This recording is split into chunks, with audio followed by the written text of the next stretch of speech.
പ്രിയപ്പെട്ടവരെ, നമ്മുടെ സമയം വളരെ കുറവാണ്. അതുകൊണ്ട് തന്നെ മോഡറേറ്റർ എന്നുള്ള നിലയ്ക്ക് അധിക സമയം ഞാൻ എടുക്കാൻ ഉദ്ദേശിക്കുന്നില്ല. Kerala 1956 to the present India's miracle state എന്ന പുസ്തകം നമ്മുടെ ആസൂത്രണ ബോർഡ് അംഗം ആയിട്ടുള്ള കെ രവിരാമനും മറ്റൊരു സാമ്പത്തിക ശാസ്ത്ര പ്രൊഫസറായിട്ടുള്ള തീർത്ഥങ്കർ റോയും ചേർന്ന് എഴുതിയിട്ടുള്ളതാണ്. ആ പുസ്തകത്തെക്കുറിച്ചിട്ടുള്ള ഒരു ചർച്ചയാണ് ഇവിടെ ഉദ്ദേശിക്കുന്നത്. വളരെ കൗതുകകരമായ, എൻ്റെ ഒരു മോഡറേറ്റർ എന്നുള്ള നിലയ്ക്ക് പറയുകയാണെങ്കിൽ ഒരുപാട് തുറസ്സുകൾ തന്നിട്ടുള്ള, ഒരുപാട് ചർച്ചയ്ക്ക് സാധ്യതകൾ തുറന്നിട്ടുള്ള ഒരു പുസ്തകമാണിത്. നമുക്കറിയാവുന്ന പോലെ കേരള മാതൃക എന്നത് ഒരു കാലഘട്ടത്തിൽ വളരെയേറെ പ്രശംസിക്കപ്പെട്ടതാണ്. പിന്നെ ഒരു സമയത്ത് സ്ഥായിയായ വികസനത്തിന് അത് അവസരം നൽകുന്നില്ല എന്ന തരത്തിൽ അതൊരു വിമർശനത്തിലേക്കോ അല്ലെങ്കിൽ ക്രിട്ടിക്കിലേക്കോ പോവുകയുണ്ടായി. പിന്നീട് അപ്പോൾ രവിരാമൻ ഈ പുസ്തകത്തിൽ വന്നിരിക്കുന്നത് സാമ്പത്തിക വളർച്ച ഇല്ലാത്ത അല്ലെങ്കിൽ സാമ്പത്തികമായി വരുമാനമില്ലാത്ത ഒരു സംസ്ഥാനം മാനവിക വികസനത്തിൽ വളരെ മുന്നിൽ നിൽക്കുന്നു എന്നതാണ് ഒരു കാലഘട്ടത്തിൽ അത്ഭുതപ്പെടുത്തുന്നതായി പലരും കണ്ടത്. അപ്പോൾ വിദ്യാഭ്യാസം, ആരോഗ്യം എന്നീ മേഖലകളിലൊക്കെ തന്നെ വളർച്ച, വികസനം ഉണ്ടാകുമ്പോൾ അതിന് സാമ്പത്തികമായ വളർച്ച ഒരു അടിസ്ഥാന ഘടകമായിട്ടോ അതിൻ്റെ ഒരു അനുബന്ധ ഘടകമായിട്ട് പോലും കണക്കാക്കേണ്ടതില്ല എന്നതിൻ്റെ ഒരു ഉദാഹരണമായിട്ട് യഥാർത്ഥത്തിൽ കേരളത്തെ പല പണ്ഡിതരും ഉയർത്തി കാണിച്ചിട്ടുണ്ട്. ഇവിടെ ഇരിക്കുന്നവരൊക്കെ സാമ്പത്തിക വിദഗ്ധരും മറ്റു തരത്തിൽ പണ്ഡിതരുമാണ്. ഞാൻ പറയുന്നതിൽ എന്തെങ്കിലും തെറ്റുണ്ടെങ്കിൽ അതൊന്ന് തിരുത്തിയേക്കണം. ഞാൻ മനസ്സിലാക്കിയ കാര്യമാണ് ഈ പുസ്തകത്തിൽ നിന്ന്. പക്ഷേ ഇതല്ല, ഇതിനപ്പുറത്ത് ആ അവസ്ഥയിൽ നിന്നും 90-കൾക്ക് ശേഷം മാറ്റമുണ്ടാവുകയും കേരളം ഇന്ന് ഏറ്റവും അധികം ആളോഹരിയിൽ വളരെയേറെ മുന്നിൽ നിൽക്കുന്ന 5 സംസ്ഥാനങ്ങളിൽ ഒന്നായി കേരളം ഇന്ന് വളർന്നിരിക്കുന്നു. അപ്പോൾ കേരളത്തിൻ്റെ സാമ്പത്തിക സഞ്ചാരപഥം, ട്രജക്ടറി എന്ന വാക്കാണ് ഇവർ ഉപയോഗിച്ചിരിക്കുന്നത്. ആ സാമ്പത്തിക ട്രജക്ടറി, അപ്പോൾ ഇതിലിവർ പറയുന്ന തുടക്കം തന്നെ എങ്ങനെയാണ്, കേരളം വ്യത്യസ്തമാണ്, പക്ഷെ അത് നമ്മൾ കരുതുന്ന പോലെ അല്ല വ്യത്യസ്തം. അതെങ്ങനെയാണ് വ്യത്യസ്തമായിരിക്കുന്നത്? ആ വ്യത്യസ്തത എന്ന് പറയുന്നത് ഈ സാമ്പത്തിക വളർച്ച സാധ്യമായി എന്നുള്ളിടത്താണ്. അതിന് 2-3 കാര്യങ്ങൾ, അതിലേക്ക് ഞാൻ വിശദമായി പോകുന്നില്ല. തീർച്ചയായും ഇടതുപക്ഷം, കേരളത്തെ സംബന്ധിച്ച് പറയുമ്പോൾ ഇടതുപക്ഷ പ്രത്യയശാസ്ത്രം, ഇടതുപക്ഷ സർക്കാരുകൾ, ഇതെല്ലാം എങ്ങനെയാണ് ഇതിലേക്ക് കടന്നു വന്നിരിക്കുന്നത്, അതിൻ്റെ സാന്നിധ്യം എങ്ങനെയാണ് ഉണ്ടായിരിക്കുന്നത്. മറ്റൊന്ന് എനിക്ക് തോന്നുന്നു കുറച്ച് വ്യത്യസ്തമായി എനിക്ക് തോന്നിയത്, സാധാരണ സാമ്പത്തിക ശാസ്ത്രം, ഒരു പക്ഷേ രവിരാമൻ ഒരു കൃഷിയുടെയും ഒക്കെ പ്രകൃതിയുടെയും ഒക്കെ ഒരാൾ കൂടി ആയതുകൊണ്ടാകാം, കേരളത്തിൻ്റെ ഭൂമിശാസ്ത്രം എങ്ങനെയാണ് ഇതിനെ സഹായിച്ചത്. ഈ അവസ്ഥയ്ക്ക് ഭൂമിശാസ്ത്രം ചരിത്രപരമായി തന്നെ, ഇന്നൊന്നുമല്ല, വളരെ മുമ്പ് തന്നെ നമ്മുടെ തീരപ്രദേശം, നമ്മുടെ മഴക്കാലം, നമ്മുടെ പശ്ചിമഘട്ടം, നമ്മുടെ പ്രകൃതി, ഇതൊക്കെ എങ്ങനെയാണ് കേരളത്തിൻ്റെ സാമ്പത്തിക അവസ്ഥയെ സ്വാധീനിച്ചിട്ടുള്ളത് തുടങ്ങി വളരെ വ്യത്യസ്തമായ ചില വായനകളാണ് ഇവിടെ നടത്തിയിട്ടുള്ളത്. എനിക്ക് മനസ്സിലാക്കാൻ കഴിയുന്നത് ഇതൊരു ആഴത്തിലുള്ള പഠനം എന്നതിനപ്പുറത്ത് ഒരു പഠനത്തിൻ്റെ ഒരു സ്കെലിറ്റനായിട്ടാണ് എനിക്ക് തോന്നിയത്. അതിൻ്റെ ഒരു അടിത്തറ അല്ലെങ്കിൽ അതിൻ്റെ ഒരു രൂപരേഖയാണിത്. ഈ രൂപരേഖയിൽ നിന്ന് യഥാർത്ഥത്തിൽ ഇതിൽ മുന്നോട്ട് വെക്കുന്ന പല വാദങ്ങളും, പല വാദമുഖങ്ങളും യഥാർത്ഥത്തിൽ ഒരുപാട് സംവാദങ്ങൾക്കും ഒരുപാട് ചർച്ചകൾക്കുമൊക്കെ സാധ്യത തുറന്നു തരുന്നുണ്ട്. അതുകൊണ്ട് തന്നെ ഇവിടെ 3 പേർ, ശ്രീ CP ജോൺ, മുൻ ആസൂത്രണ ബോർഡ് അംഗമാണ്, ശ്രീ ബിനോയ് വിശ്വം, KN ഹരിലാൽ, ഇവർ 3 പേരും മേഖലയിലെ വിദഗ്ധർ എന്നുള്ള നിലയ്ക്കാണ്. ഞാൻ മറ്റ് പ്രോട്ടോക്കോളൊന്നും നോക്കുന്നില്ല. ഇത് നമ്മുടെ സമയമാണ് ഏറ്റവും പ്രധാനം. 30 മിനിറ്റേ നമുക്ക് തന്നിട്ടുള്ളൂ, 10 മിനിറ്റേ ഓരോരുത്തർക്കും ലഭിക്കുകയുള്ളൂ. അതുകൊണ്ട് ആദ്യം തന്നെ ശ്രീ CP ജോണിനോട് ഈ പുസ്തകത്തോടുള്ള അദ്ദേഹത്തിൻ്റെ പ്രതികരണത്തിനായി ഞാൻ വളരെ ആദരവോടുകൂടി ക്ഷണിക്കുക. 7 മിനിറ്റ് ആകുമ്പോൾ ബെല്ലടിക്കണം. പ്രിയപ്പെട്ട പാർവതി, ബിനോയ്, ഹരിലാൽ, ഗ്രന്ഥകാരൻ ആയിട്ടുള്ള രവിരാമൻ, ഞാൻ ഇന്നലെ തന്നെ ഈ പുസ്തകത്തെക്കുറിച്ച് ഒരു പ്രസംഗം ചെയ്തു കോട്ടയത്ത്. എന്തായാലും നല്ലൊരു വളരെ അക്കാഡമിക് ആയിട്ടുള്ളൊരു എഫർട്ട്, അത് പിന്നെ ഒരു പുസ്തകം ആ രീതിയിൽ പ്രസിദ്ധപ്പെടുത്തുമ്പോൾ കേംബ്രിഡ്ജ് യൂണിവേഴ്സിറ്റി പ്രസ് ഇറക്കുമ്പോൾ അല്ലാതെ പറ്റില്ലല്ലോ. രവിരാമൻ ഇതിനു മുമ്പും ഓക്സ്ഫോർഡ് യൂണിവേഴ്സിറ്റിയുടെ ലേബലിൽ പുസ്തകം ഇറക്കിയിട്ടുണ്ട്. നന്നായി വായിക്കുകയും എഴുതുകയും അനലൈസ് ചെയ്യുകയും ചെയ്യുന്ന എഴുത്തുകാരനാണ്. പ്ലാനിംഗ് ബോർഡിലുണ്ട്. ഞങ്ങളെല്ലാം ബിനോയ് ഒഴികെ ഞങ്ങളെല്ലാം പ്ലാനിംഗ് ബോർഡുകാരാണ്. എന്തായാലും ഞാനതിനെ വിഷയത്തിലേക്ക് നേരിട്ട് കടക്കാം. അവരെ അതിൻ്റെ അപ്രോച്ച് എനിക്ക് വളരെ നന്നായി. ആദ്യം തന്നെ ഇതിൽ കൊടുത്തിട്ടുള്ള ഒന്നാമത്തെ ഫിഗർ, അതിൻ്റെ ഗ്രാഫ് കൊടുത്തത് വളരെ സത്യസന്ധമായ ഒരു ഗ്രാഫാണ്. ഇപ്പോൾ കുറച്ച് ആളുകളേ ഉള്ളൂ എന്നുള്ളതുകൊണ്ട് അതങ്ങനെ കാണിക്കാമെന്ന് എനിക്ക് തോന്നുന്നത്. അതിൽ ഈ ഗ്രാഫാണ് പെർ ക്യാപിറ്റ, പാർവതി പറഞ്ഞ പെർ ക്യാപിറ്റ ഗ്രാഫ്. ആ ഗ്രാഫ് ഉയരുന്നത് 90 മുതലാണ് കുത്തനെ ഉയരുന്നത്. അതുവരെ നമ്മുടെ സ്ഥിതി നല്ലതായിരുന്നില്ല എന്ന് പറഞ്ഞുകൊണ്ടാണ് ഈ പുസ്തകം ആരംഭിക്കുന്നത്. In 1981, the South Indian state of Kerala was among the poorest regions in India. The state's average income was about a third smaller than the national average. In late 70s, the average income, Kerala was in the bottom third of India's 30-odd states. But in 22, per capita, the state was 50 to 60% higher than the national average. അതാണ് ഈ പുസ്തകത്തിൻ്റെ പൊരുൾ. അപ്പം നമ്മളെന്ന് പറയുന്നത് ഞങ്ങളുടെ തലമുറ 80കളിൽ ഇവിടെ വിദ്യാർത്ഥി സംഘടനാ പ്രവർത്തനവും ഇടപെടലും ഒക്കെ നടത്തുമ്പോൾ ഇത്രയും കേരളം പുറകിലായിരുന്നു എന്നുള്ള ബോധം ഉണ്ടായിരുന്നില്ല. നമ്മളൊക്കെ അപ്പോഴും നമ്പർ 1 എന്നുള്ള മട്ടിൽ തന്നെയായിരുന്നു. പക്ഷേ പിന്നീട് വന്നിട്ടുള്ള അല്ലെങ്കിൽ ആ സമയത്ത് വന്ന പഠനങ്ങൾ കാണിക്കുന്നത് 56 മുതൽ 88 വരെയും നമ്മുടെ അഗ്രിഗേറ്റ് GDP ഗ്രോത്ത് റേറ്റ് 1.1% ആയിരുന്നു അല്ലേ. അത് കഴിഞ്ഞപ്പോഴാണ് ഒരു 2.3-2.4% നമ്മൾ ഉയർന്നത്. പക്ഷേ ഈ മിറാക്കിൾ സംഭവിച്ചത് 2001 ശേഷമാണ്. 90 തൊട്ട് തന്നെ ഗ്രാഫിൽ വളരെ കൃത്യമായി ആ ഗ്രാഫൊക്കെ അവർ വളരെ ഭംഗിയായിട്ടാണ് അത് ചെയ്തിട്ടുള്ളത്, ഉയരുകയാണ്. അപ്പോൾ ഇതിലെ ഒരു ആർഗ്യുമെൻ്റ് നമുക്ക് അംഗീകരിക്കാവുന്നതാണ്. കേരളം ആദ്യം ചെയ്യേണ്ട കാര്യങ്ങൾ അല്ലെങ്കിൽ രണ്ടാമത് സംഭവിക്കേണ്ട കാര്യങ്ങൾ ആദ്യം ചെയ്തു. അതിൽ തീർച്ചയായിട്ടും ഇത്തരത്തിലുള്ള ഇടപെടലും കാര്യങ്ങളും അതിൽ പിന്നെ നവോത്ഥാനം, മിഷണറി എന്നൊക്കെ നമ്മളെപ്പോഴും പറഞ്ഞ് എല്ലാവർക്കും അറിയുന്ന കാര്യങ്ങളാണ്. ഇടതുപക്ഷം, കോൺഗ്രസ് എല്ലാവരും ഉണ്ട്. അത് നമ്മുടെ ഗവൺമെൻറ്റുകൾ ഇൻ ജനറൽ ചെയ്തു എന്നുള്ള കാര്യത്തിലൊന്നും തർക്കമില്ല. ഞാനെപ്പോഴും ഇത്തരം പഠനങ്ങൾക്ക് ഒരു അടിസ്ഥാനമാക്കുന്ന 3 ഭാഗം എന്ന് പറയുന്ന ABC എന്ന് പറയുന്നത് 3 കാര്യങ്ങളാണ്. ഈ 56 കഴിഞ്ഞൊരു 70 മുതലേ നമ്മൾ നോക്കുകയാണെങ്കിൽ നമ്മൾ നോക്കേണ്ട 3 കാര്യങ്ങൾ. ഒന്ന്, കേരളത്തിൻ്റെ ഭാഗത്തുണ്ടായ ലാൻഡ് റിഫോമാണ്. സെൻട്രൽ ഗവൺമെൻറ്റിൻ്റെ ഭാഗത്തുണ്ടായ ബർത്ത് കൺട്രോളാണ്.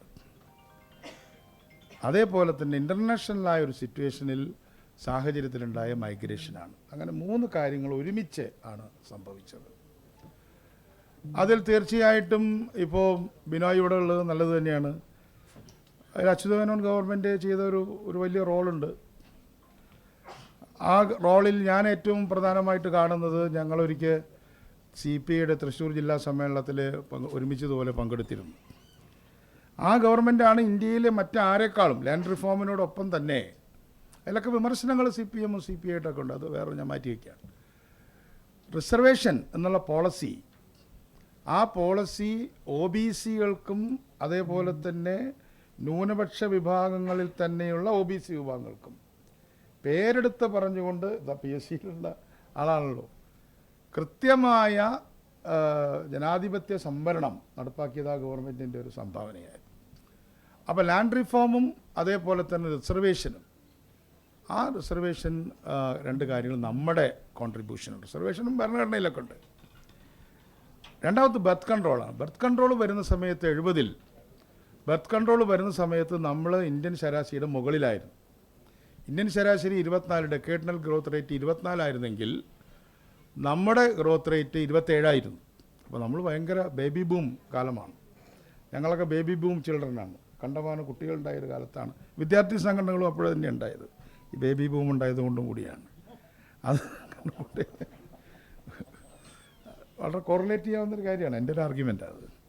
അപ്പോൾ അത് കേന്ദ്ര ഗവൺമെൻറ്റിൻ്റെ ഇടപെടൽ. ആ കേന്ദ്ര ഗവൺമെൻറ്റിൻ്റെ ഇടപെടലിനെ സമർത്ഥമായി കേരളമാണ് ഉപയോഗിച്ചത്. ഇപ്പോൾ നമ്മളതിൻ്റെ പഴം മൂളുന്നുണ്ടോ എന്നുള്ളത് രണ്ടാമത്തെ വിഷയമാണ്. ഇപ്പം നമ്മുടെ ഗ്രോത്ത് റേറ്റ് എത്രയാണ്? 2011 കണക്കേ ഉള്ളൂ. 2 ഡിസ്ട്രിക്റ്റിൽ, പത്തനംതിട്ടയിലും ഇടുക്കിയിലും നെഗറ്റീവാണ്. DHS ഇവിടെ ഇരിക്കുന്നുണ്ട്. അപ്പോൾ അതുകൊണ്ട് നമ്മളെ ബർത്ത് കൺട്രോൾ എന്നുള്ള കേന്ദ്ര നിയമം മെറ്റിക്കുലസ് ആയിട്ട് നടപ്പാക്കി. അതൊരു വലിയ സക്സസ് ആയിരുന്നു. ഈ എയും ബിയും കൂടെ ചേർന്നാൽ നമുക്ക് മൈഗ്രേഷനുള്ള നമ്മൾ ഫിറ്റായി. അപ്പോഴാണ് ഇൻ്റർനാഷണലായിട്ടൊരു വാതിൽ തുറന്നത്.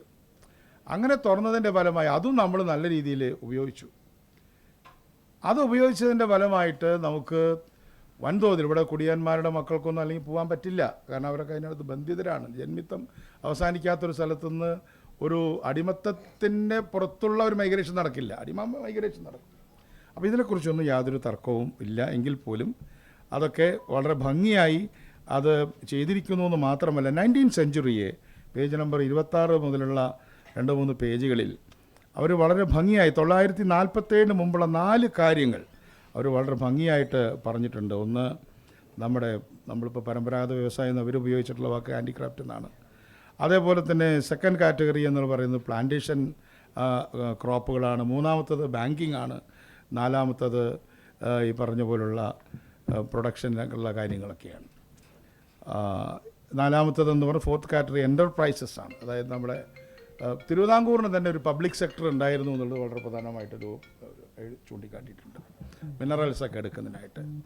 പക്ഷേ ഇത് 19th സെഞ്ച്വറിയെക്കുറിച്ച് ഞാൻ ഇന്നലെ പറയാൻ ശ്രമിച്ചതും 19ാം നൂറ്റാണ്ട് വിസിബിളി വളരെ നല്ലൊരു കാലമായിട്ട് നമുക്ക് തോന്നുമെങ്കിലും ഇൻ കണ്ടൻറ്റ് കൊളോണിയലിസം കേരളത്തിൽ സിസ്റ്റമാറ്റിക്കായിട്ട് അതിൻ്റെ നഖം അമർത്തിയത് ആ കാലഘട്ടത്തിലാണ്. അപ്പോൾ അതുകൊണ്ട് പ്ലാന്റേഷൻ ഭയങ്കര മഹാത്ഭുതം എന്ന് പറഞ്ഞാൽ നമ്മുടെ കാടുകളൊക്കെ പ്ലാന്റേഷനായി.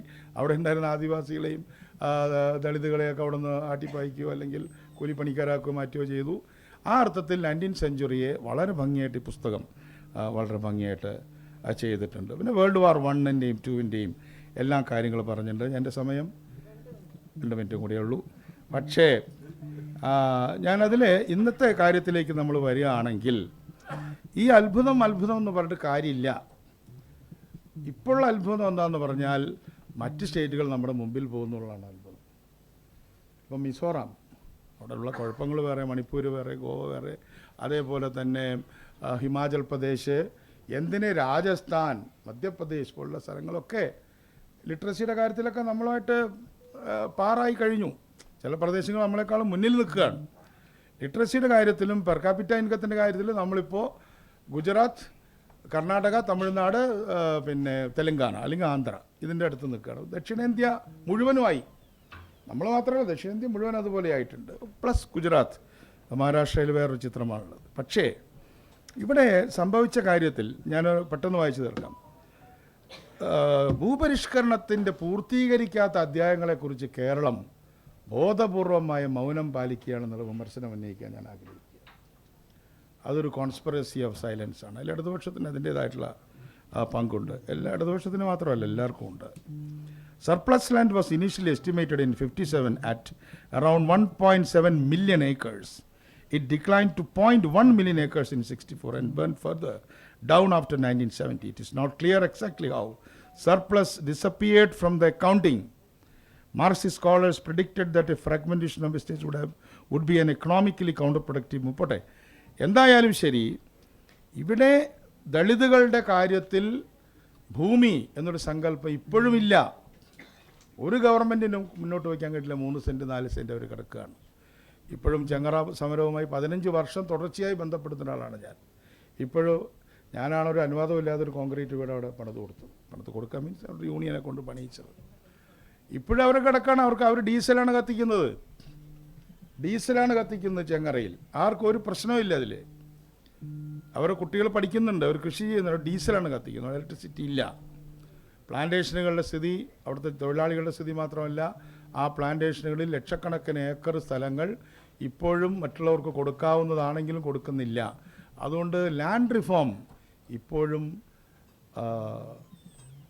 പൂർണ്ണമായിട്ടില്ല. 1. 2, മൈഗ്രേഷനിൽ വലിയ സക്സസ് ആയിട്ട് നമ്മൾ വന്നു. ഇപ്പോഴത്തെ ഉണ്ടായിട്ടുള്ള മൈഗ്രേഷൻ അല്ല, ഇപ്പോൾ എക്സോഡസ് ആണ്.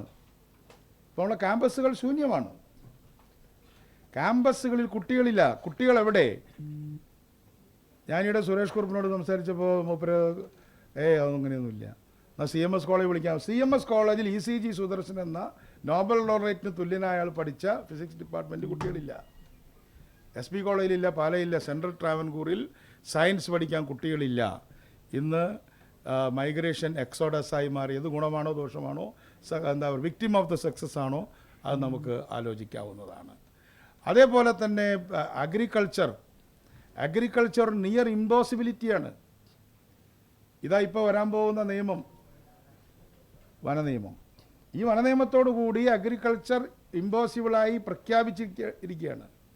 വനവും വനയോര പ്രദേശങ്ങളിൽ അഗ്രികൾച്ചർ നടക്കാൻ പോകുന്നില്ല. പ്ലാന്റേഷന് ഇപ്പോൾ സർപ്ലസ് ലാൻഡ് കൊടുത്താൽ പോലും അവിടെ ഒരാൾക്കും കയറാൻ പറ്റില്ല. ഇന്നലെ ഞാൻ കൊട്ടാരക്കരയിൽ കൂടെ ആ വഴി കൂടെ പോകുമ്പോൾ ഒരു ബോർഡ് വെച്ചിട്ടുണ്ട്, കാട്ടുപന്നികളെ സൂക്ഷിക്കുക, നാവായിക്കുളത്ത്. അപ്പോൾ അതുകൊണ്ട് ഈ നടന്ന കാര്യങ്ങളെക്കുറിച്ചൊക്കെ പാടി നിൽക്കുന്നതിന് പകരം പുതിയൊരു അജണ്ട, പുതിയൊരു ചർച്ച ഉണ്ടാക്കുന്നതിന് വേണ്ടിയിട്ടുള്ള ഒരു ഉണർവാണ് ഈ പുസ്തകം എന്ന് പറഞ്ഞുകൊണ്ട് അതിനെക്കുറിച്ച് കൂടുതൽ ആലോചനകൾ നടക്കട്ടെ എന്ന് ആശംസിച്ചുകൊണ്ട് നിർത്തുന്നു. നമസ്കാരം. 1 മിനിറ്റ് കൂടുതൽ എടുത്തിട്ടുള്ളൂ ജോൺ. ഒരു വിനോദത്തിനോട് പറയുമ്പോൾ ഇതിനകത്ത് ഇടതുപക്ഷത്തെ വിമർശിച്ചിട്ടുണ്ട് ഈ പുസ്തകം. 2-3 തരത്തിലുണ്ട്. ഒന്ന്, ഇതിനകത്തൊരു വാചകം തന്നെയുള്ളത് capitalism helped communism in 2 ways എന്ന് പറയുന്നുണ്ട്. സവിശേഷമായ മുതലാളിത്തത്തെക്കുറിച്ച് പറയുന്നുണ്ട്. ഇവിടെ പറഞ്ഞ പോലെ കേരളത്തിലെ കാർഷിക മേഖല തകരാൻ ഇടയായതിൽ ഇടതുപക്ഷത്തിന് പങ്കുണ്ട് എന്ന് പറയുന്നുണ്ട് ഈ പുസ്തകത്തിൽ. പിന്നെ ലോക സമ്പദ് വ്യവസ്ഥയുമായി ചരിത്രത്തിന് വളരെ കാലം മുൻപ് മുതൽ തന്നെ നമുക്ക് ബന്ധമുണ്ടായിരുന്നു. അതൊരു കാലത്ത് അത് മുറിക്കപ്പെട്ടു.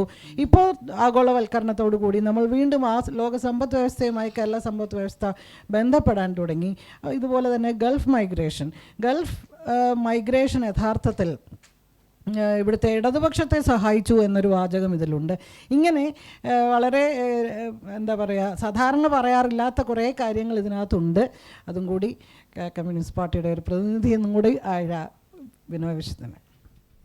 ഇവിടെ ഇരിക്കുന്ന എല്ലാവരും അവിടെ ഇരിക്കുന്നവരും പലരും വളരെ വേണ്ടപ്പെട്ടവരാണ്. എല്ലാവർക്കും നമസ്കാരം. ഞാൻ പ്ലാനിംഗ് ബോർഡിലെ മെമ്പറായിരുന്നില്ല, പ്ലാനറല്ല, കമ്മ്യൂണിസ്റ്റ് പാർട്ടി പ്രവർത്തകരാണ്. എൻ്റെ കരുത്ത് തന്നെയാണ്. ലെഫ്റ്റിനെ വിമർശിക്കാമെന്ന് ചോദിച്ചാൽ എൻ്റെ മറുപടി വിമർശിക്കാമെന്നാണ്. Left വിമർശിക്കപ്പെട്ടുകൂടാത്തൊരു holy കവൊന്നുമല്ല. പക്ഷെ ലെഫ്റ്റിനെ വിമർശിക്കേണ്ടത് എങ്ങനെയാണ്? മുടിഞ്ഞു പോകട്ടെ എന്ന് പറഞ്ഞുകൊണ്ടല്ല. ലെഫ്റ്റ് ഒന്നും ചെയ്യാത്ത, ഒരു സംഭാവനയുമില്ലാത്ത ഒരു വന്ധ്യമായ പക്ഷമാണെന്ന് പറഞ്ഞുകൊണ്ടേ ആകാൻ പാടില്ല. Left with the most possible potential political part two B criticised. കാരണം ആ പക്ഷം വളരെ പെർസ്പെക്റ്റീവുള്ള പക്ഷമാണ്, റിസെപ്റ്റീവുമാണ്. ആ നിലയ്ക്കാണ് ലെഫ്റ്റ് വിമർശിക്കപ്പെട്ടാൽ നടുക്കമുണ്ടാകത്താണ് ഞാൻ പറയുന്നത്. നടുക്കമുണ്ടാവില്ല. അതിൻ്റെ പാഠങ്ങൾ പഠിക്കാനും ലെഫ്റ്റിന് കഴിയണം. അത് പഠിക്കേണ്ടതുണ്ട്. ഈ പുസ്തകത്തെ ഞാൻ അങ്ങനെയാണ് കാണുന്നത്. മിറക്കിൾ എന്ന വാക്ക് ഒരു ലെഫ്റ്റ് വാക്കല്ല. മിറക്കിളാണെങ്കിൽ നമുക്ക് ഭംഗിയിൽ പറയാം, സാഹിത്യത്തിൽ പറയാം. ആ മിറക്കിൾ ആരുണ്ടാക്കിയതാണ്? ജനങ്ങൾക്കാണ് അവിടെ പങ്ക്. Miracles are not made by the people in the conventional way. But if what happened in Kerala is a miracle, that miracle was caused only because of the people of the states. അതാരംഭിക്കുന്നത് ലെഫ്റ്റിൽ നിന്നല്ല. പക്ഷെ ഒരുപാട് പഴക്കമുള്ള, പാരമ്പര്യമുള്ള, പൈതൃകമുള്ള ആ വലിയ ജനകീയ പ്രസ്ഥാനങ്ങളുടെ, നവോത്ഥാന പ്രസ്ഥാനങ്ങളുടെ എല്ലാ നന്മകളെയും ഏറ്റുവാങ്ങിക്കൊണ്ട് മുന്നോട്ട് പോയതാണ് ലെഫ്റ്റിൻ്റെ മഹത്വം കേരളത്തിലെ. അതൊരു ഭംഗിവാക്കോ ചെറിയ കാര്യമല്ല. അതുകൊണ്ടാണ് ലെഫ്റ്റിൻ്റെ കാര്യം പറഞ്ഞപ്പോൾ റിസെപ്റ്റീവ് എന്ന് ഞാൻ പറഞ്ഞത്. റിസെപ്റ്റീവ് ആയിരിക്കണം. അത് ആ വഴിക്ക് പോകാനുള്ള ഒരുപാട് സൂചനകളുടെ അംശങ്ങളുണ്ട് ഈ പുസ്തകത്തിനകത്ത്. അതുകൊണ്ട് ഈ പുസ്തകം വളരെ പോസിറ്റീവായി കാണേണ്ട ഒന്നാണെന്നാണ് എൻ്റെ അഭിപ്രായം. രവിരാമനെ നല്ലവണ്ണം അറിയാം. അദ്ദേഹത്തിൻ്റെ കൂടെ എഴുതിയ ആളെ എനിക്കറിയില്ല. തീർത്ഥാങ്കർ റോയ് എനിക്കറിയില്ല. ഉണ്ടാക്കുന്ന പ്രവൃത്തിയൊന്നും അദ്ദേഹം കണ്ടില്ല. ഉണ്ടെങ്കിൽ ഞാൻ പരിചയപ്പെടാൻ മോഹിച്ചിരുന്നു.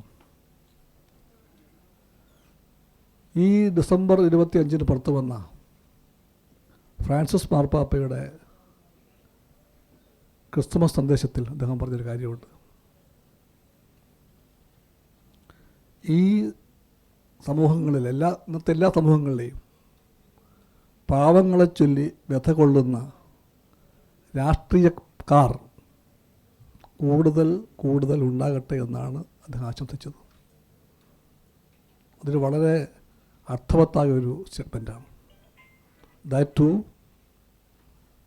അറൈസിങ് ഫ്രം എ പോപ്പ്, അതിനും പ്രാധാന്യമുണ്ട്. ആ ഭാഷ ഒരു പുതിയ ഭാഷയാണ്. പാവങ്ങളെ ചൊല്ലി വ്യഥ കൊള്ളുന്ന രാഷ്ട്രീയക്കാർക്ക് വേണ്ടി ഒരു കാത്തിരിപ്പ്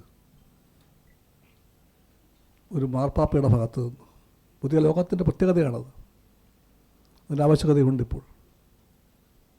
അതിനകത്ത് ഏറ്റവും ഫലപ്രദമായി ഇടപെടേണ്ട പക്ഷമായിട്ടാണ് ലെഫ്റ്റിനെ ഞാൻ കാണുന്നത്. പ്രതീക്ഷയുടെ പക്ഷമായിട്ട് ആ പക്ഷം നിൽക്കണം. ആ നിലയ്ക്കുള്ള അന്വേഷണങ്ങളും കണ്ടെത്തലുകളും വിമർശനങ്ങളും സ്വയം വിമർശനങ്ങളും ലെഫ്റ്റിൽ വേണമെന്ന് ചിന്തിക്കുന്ന കമ്മ്യൂണിസ്റ്റാണ് ഞാൻ. എല്ലാത്തിൻ്റെയും അവസാന വാക്ക് പറഞ്ഞു വന്ന് മാർക്സ് പോലും പറഞ്ഞിട്ടില്ല. ഇവിടെ പാർവതി ബുക്കിൻ്റെ ഒരു ഭാഗം ഉദ്ധരിക്കുകയുണ്ടായി. That capitalism help the communism എന്ന് പറയുന്ന ഭാഗം. ഇത് മാർക്സ് പറഞ്ഞ കാര്യമാണ്, പുതിയ കാര്യമല്ലത്. ഫണ്ടമെൻ്റലായിട്ടുള്ള മാർക്സിസത്തിൻ്റെ ആരംഭത്തിനകത്ത് തീർച്ചയായിട്ടും ഉണ്ട് ക്യാപിറ്റലിസത്തിൻ്റെ പങ്കുണ്ട്. ജന്മത്വത്തെ തൊട്ടു മുമ്പുള്ള എല്ലാ വ്യവസ്ഥകളെയും പിഴുതെറിഞ്ഞുകൊണ്ട് മുതലാളിത്തം വഹിച്ച പങ്കിനെപ്പറ്റി ഏറ്റവും പോസിറ്റീവായി പറഞ്ഞ ആളുടെ പേര് മാർക്സ് എന്നാണ്. അന്നോളം മനുഷ്യർ പശ്ചാത്തലപൂർവ്വം കണ്ട എല്ലാത്തിൻ്റെയും കാൽക്കീഴിൽ നിന്ന് ഈ ആദരവിൻ്റെ കമ്പളം ബൂർഷ്വാസി വലിച്ചു മാറ്റിയെന്നാണ് മാർക്സ് പറഞ്ഞത്. അതൊരു പോസിറ്റീവായ ഇടപെടലാണ് ബൂർഷ്വാസിയുടെ. പക്ഷെ അത് അവർ ചെയ്തത് എന്തിനു വേണ്ടിയാണ്? നിരന്തരം വികസ്വരമാകുന്ന കമ്പോളത്തിന് വേണ്ടിയാണ്. അതിനുവേണ്ടി ബൂർഷ്വാസി എല്ലാത്തിനെയും കൂലിവേലക്കാരാക്കിയെന്ന മാർക്സിൻ്റെ വിമർശനം. ഭിഷഗ്വരനെയും ശാസ്ത്രജ്ഞനെയും മാത്രമല്ല, പുരോഹിതനെയും ന്യായാധിപനെയും മാത്രമല്ല, എല്ലാവരെയും കൂലിവേലക്കാരാക്കി മാറ്റി ബൂർഷ്വാസി. പ്ലാനേഴ്സിനെയും മാറ്റി, പ്രധാനമന്ത്രിമാരെയും പ്രസിഡന്റുമാരെയും മാറ്റി, ലോകത്തെ മാറ്റി. ആ ബൂർഷ്വാസിയുടെ ഏറ്റവും വികസിച്ച രൂപങ്ങൾ ലോകം നിയന്ത്രിക്കുന്ന കാലത്താണ് ഈ പുസ്തക ചർച്ചയ്ക്ക് വരുന്നത്. അതുകൊണ്ട് കേരളത്തിൻ്റെ സോഷ്യോ ഇക്കണോമിക് കണ്ടസ്റ്റിൽ ഈ ചർച്ചയ്ക്ക് അത്രയും പ്രാധാന്യമേ ഉള്ളൂ. ഗ്ലോബൽ കോണ്ടസ്റ്റിലാണ് ഇത് ചർച്ച ചെയ്യപ്പെടേണ്ടത്. മൈഗ്രേഷൻ മാത്രമല്ല അവിടെ ഉള്ളത്. മൈഗ്രേഷൻ ഉണ്ട് അവിടെ, പക്ഷെ അത് മാത്രമല്ല. അതിലേക്കെല്ലാം നോക്കാനുള്ള പ്രേരണയാണ് ഈ പുസ്തകം എന്ന എൻ്റെ വിശ്വാസം. ജോണൊരു കാര്യം പറഞ്ഞത് ഞാൻ ആവർത്തിച്ച് പറയുന്നു. ഇവിടെ ഭൂപരിഷ്കരണം പൂർത്തിയാക്കി. അത് വിപ്ലവകരമായിരുന്നു. കേരളത്തിൻ്റെ ചരിത്രം പറയുന്ന പല ചരിത്രകാരന്മാരും പറയുന്നത് 57 ലെഫ്റ്റാണ് ഭരിച്ചത് ഇവിടെ. പിന്നെ 67 ലെഫ്റ്റ് ഭരിച്ചു. പാർവതിയുടെ പാർട്ടി പറയുന്നത് ലെഫ്റ്റ് പിന്നെ ഭരിച്ചത് 80-ലാണെന്നാണ്. ഇടയ്ക്കുള്ള കാലം ഒരു ശൂന്യകാലമാണ്. അതൊരു മാർക്സിസ്റ്റ് വീക്ഷണമല്ലത്. കമ്മ്യൂണിസ്റ്റ് പാർട്ടി ഭിന്നിച്ചതുകൊണ്ട് മാർക്സിസം മാറിപ്പോകാൻ പാടില്ല, ചരിത്രം വഴി മാറിപ്പോകാൻ പാടില്ല. ജന്മിത്വം അവസാനിച്ച കാലമാണത്. ഗ്രാറ്റുവിറ്റി നിയമമാക്കിയ കാലമാണത്. റിസർവേഷൻ്റെ ഈ മാറ്റമുണ്ടാക്കിയ കാലമാണത്. ലക്ഷ്യമിടുന്ന കാലമാണത്. ഇടുക്കി പദ്ധതിയുണ്ടായ കാലമാണത്. 56 വലിയ കേരളത്തിൻ്റെ വളർച്ചയുടെ എല്ലാത്തിൻ്റെയും വഴികാട്ടിയായിട്ടുള്ള സ്ഥാപനങ്ങൾ, ഗവേഷണ സ്ഥാപനം ഒരുപാടെണ്ണം, CDSും CWRDM അടക്കമുണ്ടായത് ആ കാലത്താണ്. അതെല്ലാം ഉണ്ടായ കാലം ലെഫ്റ്റാണോ റൈറ്റാണോ? നമ്മൾ ഭയപ്പെടാം. ആ ചോദ്യം ഉണ്ടാകണം. ആ ചോദ്യത്തിനെ ഞാൻ ഉയർത്തി കാണിക്കുന്നു. ലെഫ്റ്റാണത്.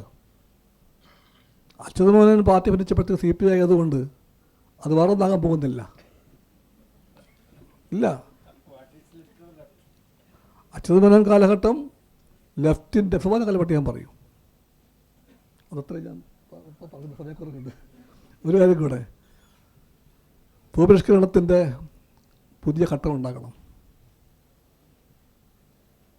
അന്നത്തെ കാലത്ത് ഏറ്റവും വലിയ വിപ്ലവമായിരുന്നു അത്. ജന്മിത്വത്തിൻ്റെ തായ് പേര് പാടെ പീഡിതം കെട്ടെറിഞ്ഞു. കൃഷിഭൂമി കൃഷിക്കാരൻ്റെതായി, കുടിയൊഴിപ്പിക്കലില്ലാതായി, നിയമം മൂലം ഉണ്ടാക്കിയ മാറ്റാണത്. അത് വിപ്ലവകരമാണ് പൂർണ്ണമായിട്ടും. അതുകൊണ്ട് അതവിടെ ഫുൾ സ്റ്റോപ്പിലായിട്ട് കാര്യമല്ല. ഈ കാലത്ത് ഗ്ലോബലൈസേഷൻ്റെ മൂല്യബോധങ്ങൾ എല്ലായിടത്തും പിടിമുറുക്കുമ്പോൾ തീർച്ചയായിട്ടും അവിടെയും പിടിമുറുക്കാൻ വഴിയുണ്ട്. ആ ചുറ്റുപാടിൽ പാവങ്ങളുടെ പ്രശ്നത്തെപ്പറ്റി ചർച്ച വേണം. അവിടെ മാർപ്പാപ്പയെ പൂർണ്ണമായിട്ട് മാനിക്കുന്ന കമ്മ്യൂണിസ്റ്റാണ്. പാവങ്ങളെ ചൊല്ലി വ്യഥ കൊള്ളുന്ന രാഷ്ട്രീയക്കാരുണ്ടാക്കണം. ആ രാഷ്ട്രീയക്കാരിൽ ഒന്നാം സ്ഥലത്തേക്ക് എത്താൻ ഇടതുപക്ഷം ശ്രമിക്കണം. അല്ലെങ്കിൽ എല്ലാ പക്ഷവും ഒരുപോലെയാണെന്ന വാദത്തിന് അർത്ഥമുണ്ടെന്ന് ജനങ്ങൾ ചിന്തിക്കും. അർത്ഥമില്ല. എല്ലാ പക്ഷവും ഒരുപോലെയല്ല. ഒരുപാട് പറയാനുണ്ട്, ഞാൻ നിർത്തുന്നു.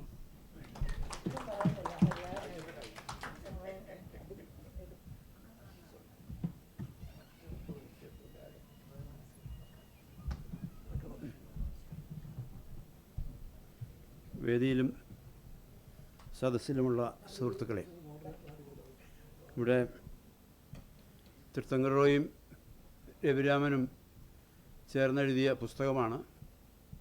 ഇതിൻ്റെ ചർച്ചയിൽ പങ്കെടുക്കുന്നതിന് പ്രത്യേക സന്തോഷമുണ്ട്. കാരണം രണ്ടുപേരും എൻ്റെ വളരെ അടുത്ത സുഹൃത്തുക്കളാണ്. രണ്ടുപേരും CDSലുണ്ടായിരുന്നു. തീർത്ഥങ്കർ എൻ്റെ നെയ്ബറായിരുന്നു, തൊട്ടടുത്ത മുറിയിലായിരുന്നു താമസിച്ചുകൊണ്ടിരുന്നത്. രവിരാമനും CDS ഹോസ്റ്റലിലുണ്ടായിരുന്നു. പിന്നീട് ദീർഘകാലം രവിരാമനോടൊത്ത് പ്രവർത്തിക്കാനുള്ള അവസരങ്ങൾ കിട്ടിയിട്ടുണ്ട്. തീർത്ഥങ്കറുമായിട്ടുള്ള ബന്ധവും നിലനിർത്തിപ്പോരുന്നു. ഇവർ രണ്ടുപേരും കൂടി ചേർന്ന് എഴുതിയ ഈ പുസ്തകം തീർച്ചയായിട്ടും ശ്രദ്ധേയമാണ്. അങ്ങനെ അല്ലാതെ വരാൻ കഴിയില്ല. രണ്ടുപേരും അറിയപ്പെടുന്ന സാമ്പത്തിക ചരിത്രകാരന്മാരാണ്, അംഗീകരിക്കപ്പെട്ടിട്ടുള്ള സാമ്പത്തിക ചരിത്രകാരന്മാരാണ്. അപ്പം അതിൻ്റെ പലതരത്തിലുള്ള ഗുണങ്ങൾ, ക്വാളിറ്റീസ് ഈ പുസ്തകത്തിനുണ്ട്. ഒരുപാട് പുതിയ തരത്തിലുള്ള ആർഗ്യുമെൻറ്റ്സ് പ്രസൻറ്റ് ചെയ്യുന്നുണ്ട്. വളരെ നല്ല ഭാഷയാണ്, ലളിതമായ ഭാഷയാണ്. മിക്ക സ്ഥലങ്ങളിലും ഒരു ഫിക്ഷൻ വായിച്ചു പോകുന്ന അത്ര ലളിതമായ ഭാഷയിൽ വളരെ സ്ട്രെയിറ്റ് ആയിട്ടുള്ള ആർഗ്യുമെൻറ്റ്സൊക്കെ ആയതുകൊണ്ട് അങ്ങനെ നല്ല സുഖം നൽകുന്ന വായന പോലുമാണ്. സാമ്പത്തിക ശാസ്ത്രമോ ചരിത്രമോ ഒക്കെ ആണോ എന്ന് ഒരുപക്ഷെ ചിലപ്പോൾ സംശയിക്കുന്ന രീതിയിൽ അത്ര ഹൃദ്യമായിട്ടാണ് പുസ്തകത്തിൻ്റെ രചന നിർവഹിച്ചിരിക്കുന്നത്. അതുപോലെ തന്നെ തീർച്ചയായിട്ടും ഇവിടെ സൂചിപ്പിച്ചതുപോലെ ചർച്ച ചെയ്യപ്പെടേണ്ട കുറേ അധികം ആർഗ്യുമെൻറ്റ്സ് ഈ പുസ്തകം മുന്നോട്ട് വെക്കുന്നുണ്ട്. വ്യത്യസ്തമായിട്ടുള്ളൊരു വായനയാണ്. ഇപ്പോൾ കേരളത്തിൻ്റെ സാമ്പത്തിക ചരിത്രകാരന്മാർ നമ്മുടെ ചരിത്രത്തിൻ്റെ വിവിധ ഘട്ടങ്ങൾ സംബന്ധിച്ച് പലതരത്തിലുള്ള രചനകളുണ്ട്. അതിൽ നിന്ന് കുറച്ച് വ്യത്യസ്തമായിട്ടുള്ള ഒരു കഥയാണ് ഈ പുസ്തകത്തിൽ അവതരിപ്പിക്കപ്പെടുന്നത് എന്നുള്ളത് കൊണ്ട് തീർച്ചയായും ഈ പുസ്തകം ചർച്ച ചെയ്യപ്പെടും. അതുപോലെ തന്നെ അത് വളരെ ആനുകാലികമായ പ്രശ്നങ്ങളിലേക്ക് വന്നു നിൽക്കുന്നു എന്നുള്ളത് കൊണ്ട് കാലികമായ ചർച്ചയും ഇത് തീർച്ചയായിട്ടും ഉൽപ്പാദിപ്പിക്കും എന്ന് ഞാൻ വിശ്വസിക്കുകയാണ്. പക്ഷെ ഒരു CDSൻ്റെ ഒരു പാരമ്പര്യം വെച്ച് തീർത്ഥങ്കർ റോയും രവിരാമനും എന്നിൽ നിന്ന് പ്രതീക്ഷിക്കുക ഒരു വിമർശന ബുദ്ധിയോടുകൂടിയുള്ള ഒരു പ്രസൻറ്റേഷൻ ആയിരിക്കും. പക്ഷെ അതിന് ഒരു 10 മിനിറ്റിൻ്റെ പരിമിതിയിൽ നമുക്കത് ചെയ്യാൻ കഴിയില്ല. പക്ഷേ ഒന്ന് രണ്ട് ചെറിയ കാര്യങ്ങളൊന്ന് സൂചിപ്പിക്കാൻ ആഗ്രഹിക്കുകയാണ്. ഈ വളരെ ലളിതമായ ഒരു കഥ അവതരിപ്പിക്കുന്നതിൻ്റെ ഭാഗമായിട്ട് പലപ്പോഴും കേരളത്തിൻ്റെ യാഥാർത്ഥ്യത്തിൽ നിന്ന് ചരിത്രം വിവരിക്കുമ്പോഴും ആനുകാലികമായ കാര്യങ്ങൾ വിവരിക്കുമ്പോഴും കേരളത്തിൻ്റെ യാഥാർത്ഥ്യങ്ങളിൽ നിന്ന് കുറേയേറെ അകന്ന് പോകുന്നില്ലേ എന്നുള്ള സംശയം എനിക്ക് വായനയിൽ പല ഘട്ടങ്ങളിലും തോന്നി.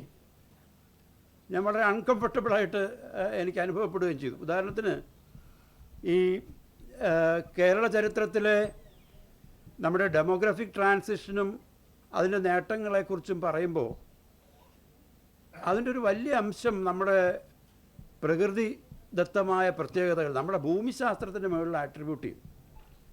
തീർച്ചയായിട്ടും ഭൂമിശാസ്ത്രത്തിന് ഒരു വലിയ പങ്ക് വഹിക്കാനുണ്ട്, തീർച്ചയായിട്ടും പങ്ക് വഹിച്ചിട്ടുണ്ട്.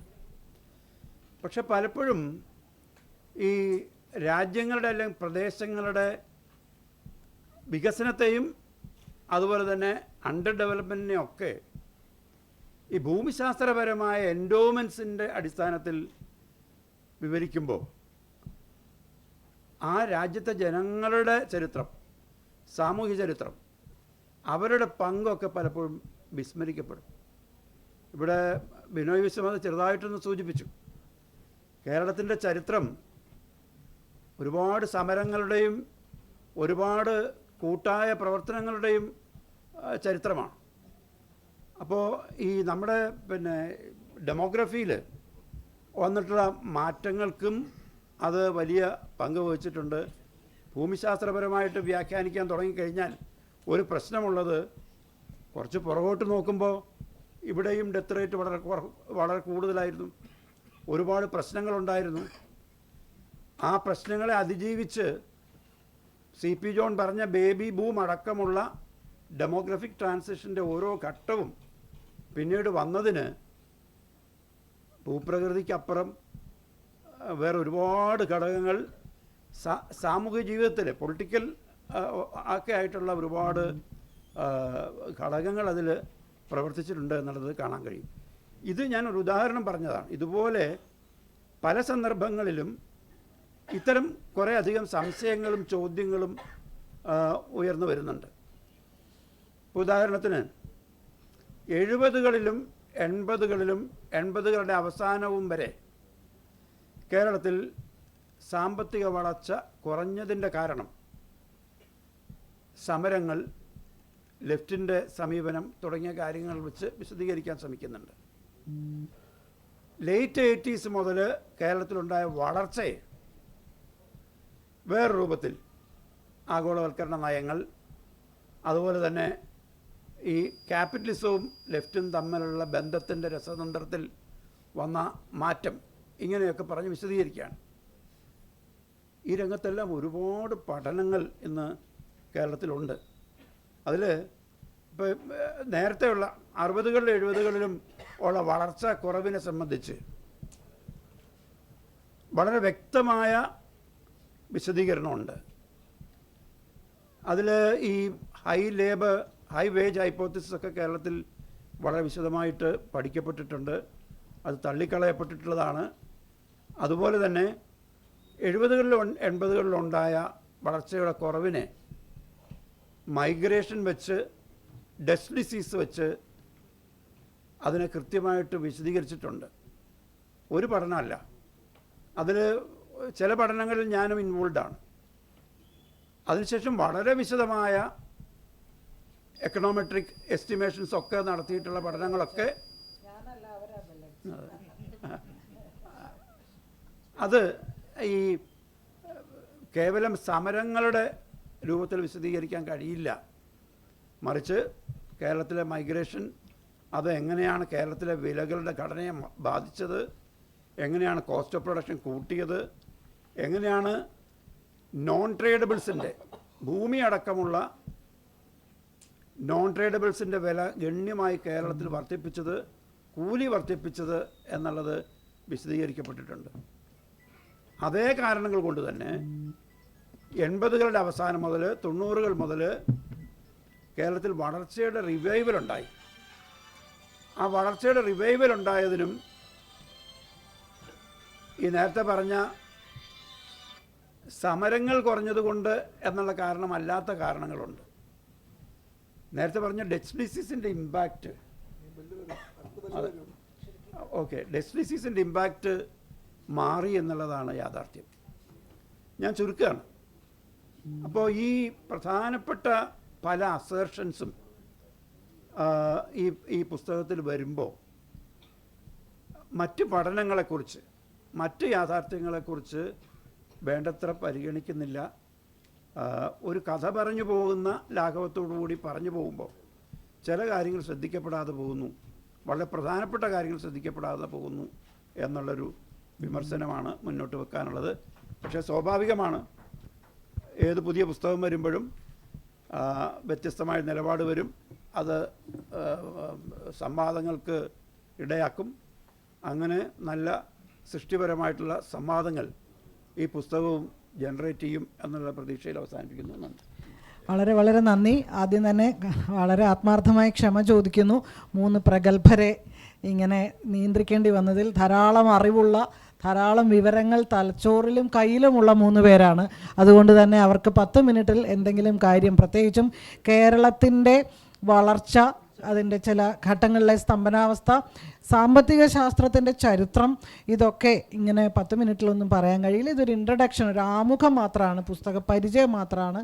തീർച്ചയായിട്ടും ഈ പുസ്തകം അവർ എഴുതിയിരിക്കുന്നത് പ്രധാനമായിട്ടും ഞാൻ മനസ്സിലാക്കുന്നത് സാമ്പത്തിക ശാസ്ത്രത്തിൻ്റെ ചരിത്രം, കേരളത്തിൻ്റെ അങ്ങനെ ഒന്ന് ആധുനിക ചരിത്രം അത് അധികം വന്നിട്ടില്ല. ചരിത്രത്തിൻ്റെ പശ്ചാത്തലത്തിൽ അങ്ങനെയാണിത് ഈ പുസ്തകം വായിക്കപ്പെടേണ്ടതെന്ന് എനിക്ക് തോന്നുന്നു. ധാരാളം വായിക്കപ്പെടുകയും ധാരാളം അത് മലയാളത്തിൽ വരികയും ചർച്ച ചെയ്യപ്പെടുകയും ഇത് ഇവർ മുന്നോട്ട് വെക്കുന്ന വാദങ്ങൾ കൂടുതൽ നമുക്ക് അറിവ്, കൂടുതൽ കേരളത്തെ പഠിക്കുവാൻ സഹായിക്കട്ടെ എന്ന് രവിരാമനെയും ആശംസിക്കുന്നു. 3 പേർക്കും വളരെ സ്നേഹത്തോടു കൂടി നന്ദി പറഞ്ഞുകൊണ്ട് ഈ സെഷൻ അവസാനിപ്പിക്കുന്നു.